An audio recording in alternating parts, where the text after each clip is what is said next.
तो स्वागत है आप सभी का आपके अपने YouTube channel study with AK47 पे। दोस्तों हम RRC ग्रुप डी 7 अक्टूबर 2022 के थर्ड शिफ्ट के कुछ प्रश्नों को देखेंगे जो कि मेरे मित्र द्वारा ही बताया गया है। दोस्तों आप देख सकते हैं यहाँ पर मेरे पास एक एडमिट कार्ड है जो कि मेरे मित्र का है।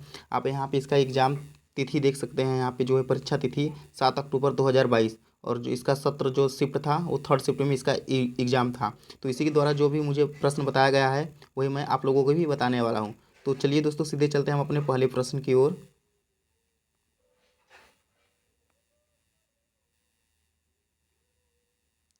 तो दोस्तों हमारा पहला प्रश्न आया हुआ था कि माउत्से उत्सव कहाँ मनाया जाता है। तो दोस्तों जो माउत्से उत्सव मनाया जाता है वो नागालैंड में मनाया जाता है। अगर दोस्तों हम इसके ऑप्शन की बात करें कि ऑप्शन में क्या क्या दिया हुआ था इसका, तो मिजोरम, असम, अरुणाचल प्रदेश और नागालैंड जो है वो ऑप्शन में दिया हुआ था। तो इसका राइट आंसर हो जाएगा नागालैंड। अगले प्रश्न की ओर चलते हैं।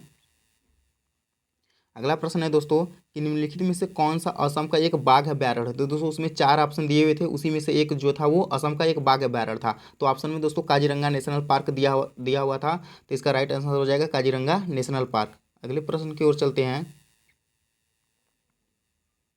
अगला प्रश्न है कि पिग हार्ट ट्रांसप्लांट कराने वाले डेविड बेनेट किस देश के थे। तो दोस्तों जो पिग हार्ट ट्रांसप्लांट कराए थे वो अमेरिका देश के थे। अगला प्रश्न है हमारा,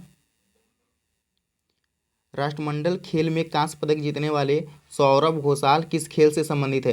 तो दोस्तों जो सौरभ घोषाल संबंधित है वो स्क्वैश खेल से संबंधित है। इन्होंने ही राष्ट्रमंडल खेल में जो है वो भारत के लिए कांस्य पदक जीता था। अगला प्रश्न है हमारा, अनुच्छेद 21 किससे संबंधित है। तो दोस्तों जो अनुच्छेद 21 है वो प्राण एवं दैहिक स्वतंत्रता से संबंधित है। अगला प्रश्न है, जून 2022 तक संविधान के 8वें अनुसूची में भाषाओं की कुल संख्या कितनी थी। तो दोस्तों जून सन 2022 तक जो संविधान के 8वें अनुसूची में भाषाएं थी वो 22 भाषाएं थी। इसका राइट आंसर हो जाएगा 22। अगले प्रश्न की ओर चलते हैं हम। दोस्तों ये हमारा लास्ट प्रश्न है। अगला प्रश्न है दोस्तों कि मेंडलीव की आवर्त सारणी किस पर आधारित थी। तो दोस्तों जो मेंडलीव की आवर्त सारणी थी वो परमाणु द्रव्यमान पर आधारित थी।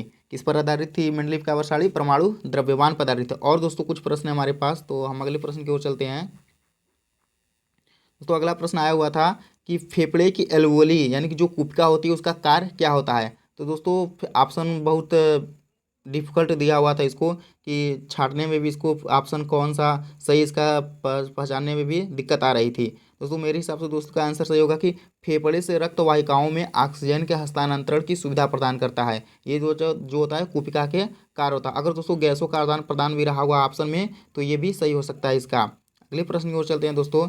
अगला प्रश्न आया हुआ था कि ब्रिटिश कंपनी की समाप्ति कब हुई थी। दोस्तों ये प्रश्न आया था कि ब्रिटिश कंपनी की समाप्ति कब हुई थी। तो दोस्तों इसका राइट आंसर मुझे नहीं पता है। यदि आप लोगों को पता है तो आप अपना आंसर कमेंट में दे सकते हैं। अगला प्रश्न है, जब किसी परिनालिका में चुंबक समानांतर दिशा में जाती है तो इलेक्ट्रोमोटिव फोर्स यानी कि EMF का मान कितना होता है। तो दोस्तों इसका भी राइट आंसर मुझे नहीं पता है। यदि आप लोगों को पता है तो आप अपना आंसर कमेंट में दे सकते हैं।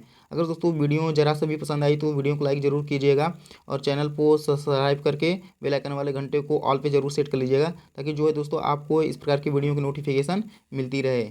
धन्यवाद।